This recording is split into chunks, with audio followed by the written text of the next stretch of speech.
Thank you, Mr. Chairman. The gentleman from Michigan and I have much in common, including our interest in making sure that critical minerals are produced in the United States of America.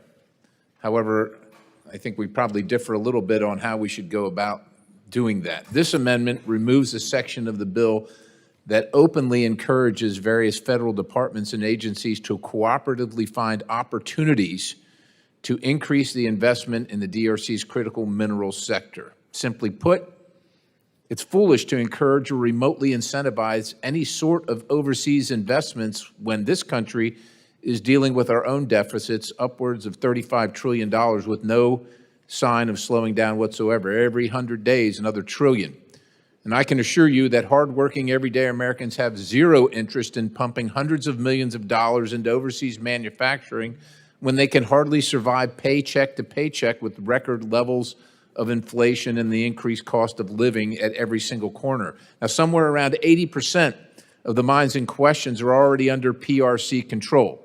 And there's been few people in this institution that want to be tougher on China than me, but I also know that we are starting a losing game with this interagency investment strategy. We are never going to be able to outbribe the Chinese in Africa. Instead, we should focus on other more feasible and realistic ways of competing with China on the global playing field, which is why we passed H.R. 1 earlier in the session. But of course, that's not getting any traction in the Senate. But what is going to get traction is spending hundreds of millions of American tax dollars overseas. That always seems to get traction. We're not going to do anything at home. We're going to do it over there. Why not place our focus on removing the government-imposed barriers to sourcing these abundant critical minerals domestically instead? That's what we should be doing. And as long as we're willing to invest money overseas to try and do it, we're never going to do it here.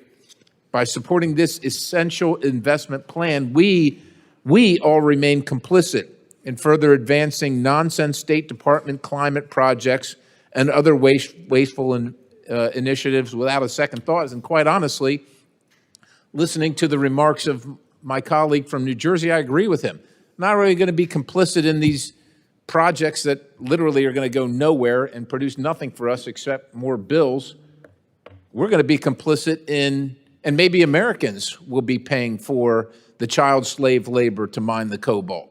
That's a realistic, there's nothing in this bill that says that can't happen. This amendment, at the very least, signals that encouraging interagency investment in an already saturated market is a massive waste of time and money needed, badly needed elsewhere.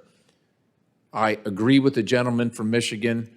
What needs to happen, we just have different ways about doing it. I wish we could have spoken in depth prior to this markup, as I always do, because I'd rather do this business before we get here, but this is my opportunity.